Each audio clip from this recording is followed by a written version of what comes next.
What's up? This is Cedric Bradley. Welcome to my channel, Backstage. We are about to get into some Bruno Mars, Anderson.Paak, Silk Sonic, As Fly As Me, Soul Train Stage, BET 2021 performance. But before we do that, I'm going to need you to hit that subscribe button and that notification bell because we are about to get into this jam. Let's jump into this. Let's go. Music, fashion, inspiration, creativity.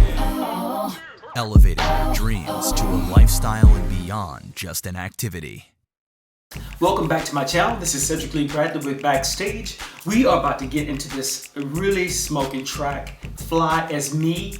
If you haven't heard it, click the link below. It will be linked down below on the Soul Train stage at the BET 2021 Soul Train Awards. This track is a throwback. If you don't know what real throwback track is, this is a throwback track off the album.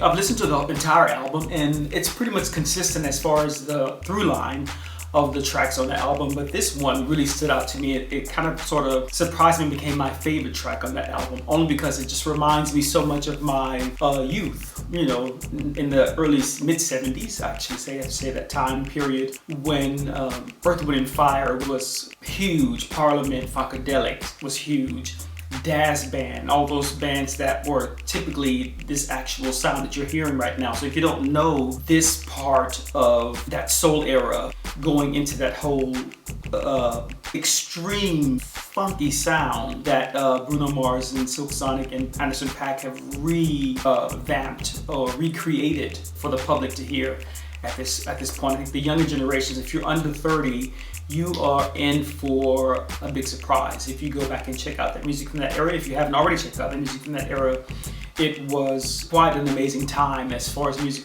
was concerned. As far as live music is concerned, it's in complete contrast to what generally pop music or R&B is produced in the present time right now. But this Fly As Me is really just a smoking track. I mean, it's one of those tracks you need to listen to with your headphones on just to get the feel of that bass, that kind of mini moog sound. If you know what mini moog is, that was a very popular sound when I first kind of sort of got into music. That was the first sound that I kind of learned about. It's the mini moog sound. That sound is just that thick bass.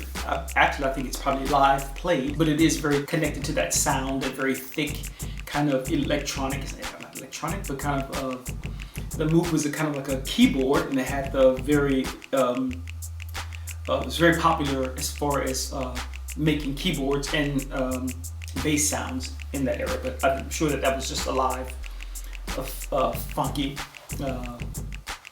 bass player, you know, who came up with that riff. But this music for me was such a powerful time in soul music. I would say R&B, you know, coming from that mixture of that time when, you know, Donna Summers was big, Diana Ross was big, disco was big, and this was, you know, that middle chapter for us as far as like when music really took off to a whole nother level.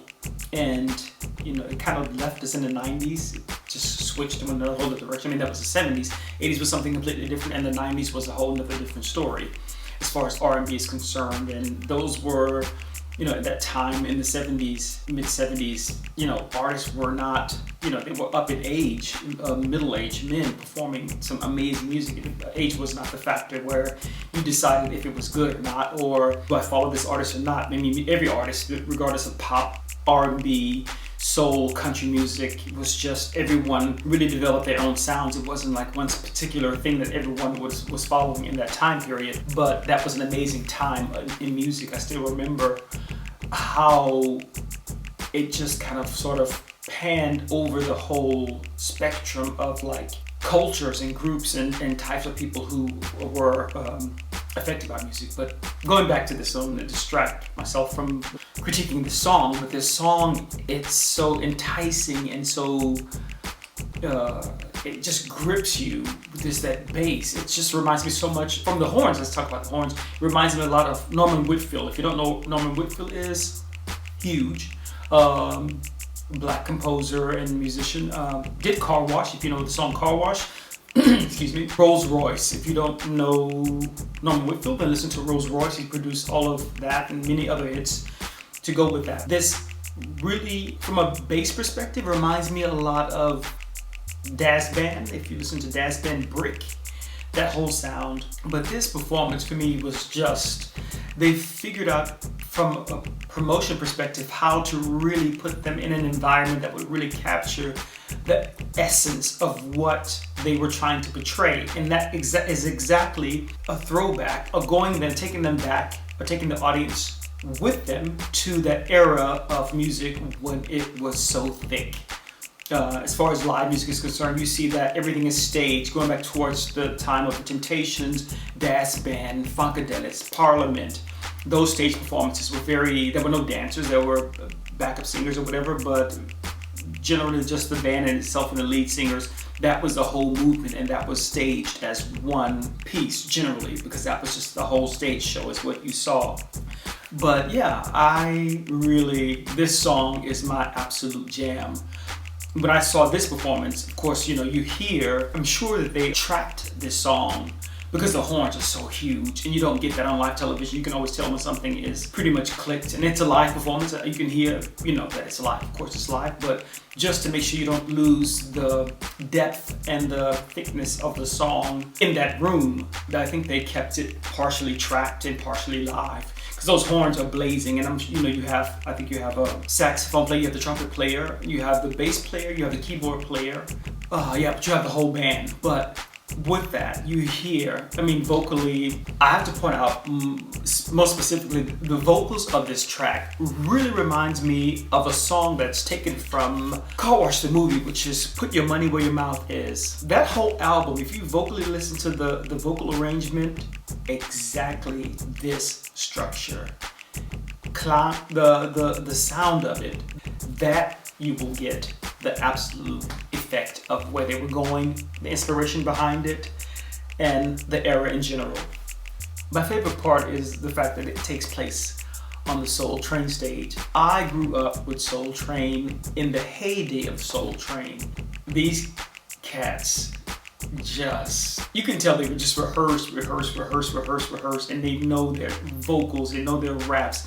Anderson drops in on this song, and it's just a sick performance. They just really absolutely sit, live, eat, drink, and kill every performance they've done up until this day. They were killers before they even came to this collaboration of Silk Sonic. So it's really a pleasure just to watch.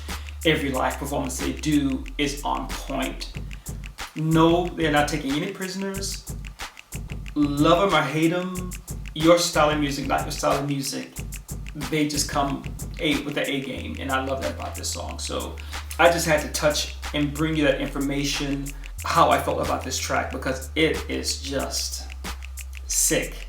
As always, simple choreography, right to the point, sits like a Betty Crocker cake rising to the top. It's always on point. I'm gonna link this down below, check it out, because it is just an amazing track. It's my favorite track on the album. I'll get back to review on that. But until now, click the link below, hit that subscribe button, hit the notification bell, let me know what you think, leave me a comment in the comment section down below. Hit that button, let's do this, fly as me, bam.